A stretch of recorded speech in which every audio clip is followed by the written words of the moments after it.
Question for you.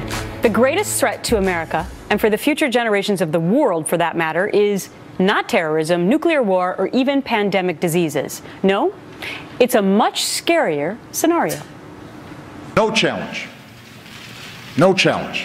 poses a greater threat to future generations than climate change. Time for some real talk with Chris Plante, the host of The Chris Plante Show, and Leslie Marshall, the host of The Leslie Marshall Show and Fox News contributor. Chris, that is the greatest threat. When I heard that last night, I had to readjust the volume on my television set because I don't care how many reports have come out, and climate change, obviously something that we might need to be paying attention to. But the biggest threat for my children is going to be climate change just after the Paris attacks, Australia, Canada, etc. Yeah, it's like you're tied to the train tracks and there's a train coming and you're worried that that spot on your hand might be cancer. You know, it's kind of a slow burner. If, the worst case scenario is that generations from now it could be an issue, and that the president pretends that by crushing our energy sector here, he's going to slow the rise of the oceans and change the climate, while China will begin talking about it in 15 years and the rest of the world is effectively ignoring it. It's absurd. I mean, it really is sort of the theater of the absurd. Leslie, I mean, do you agree with the president that the greatest challenge facing our next generation is climate change?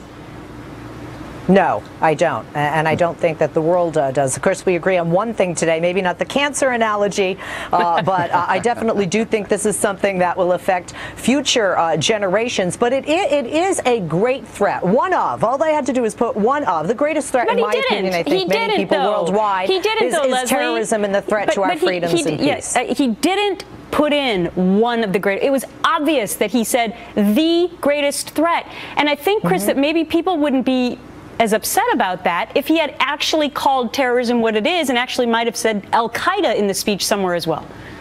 Well, yeah, I mean, getting his priorities in order would be a nice change of pace, but they refuse resolutely to define radical Islamic terrorism as radical Islamic terrorism. Yep. And look, Leslie, I'm glad to hear you say that, and you're a reasonable and sensible and intelligent person. But if you look at the polls, Democrats are horribly concerned about the weather. They're terrified of the weather. And I don't want to debate totally climate change and whether or not it's true or anything like that. I was just questioning you about whether it's the one most important thing. All right, I want to move on to the State of the Union response by Joni Ernst, freshman senator from Iowa. And check out her shoes. She wore camo heels. It's a side note. It's a footnote. No pun intended. Leslie, how'd she do?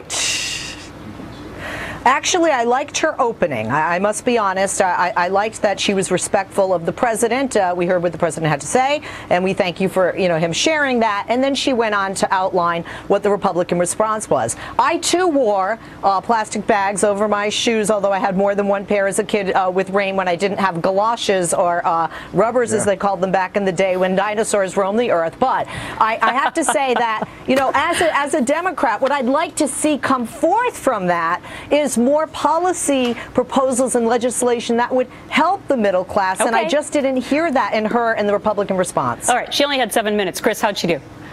I think she did very well. I mean, she's brand spanking new to Washington, D.C., to the Senate. I think there was a lot of pressure on her. The spotlight was on her. Honestly, I think she had a minor case of the nerves for a few seconds off the top. But honestly, I think she did great. She's got Bobby Jindal with his, looking like he was being held hostage, and then Marco Rubio with the water gate issue, reaching out for the water. Well, and this is why I think you can't win. This is why I think you can't win in that whole setup, and I'm going to talk about that right now. Chris, Leslie, thank you so much. Thanks.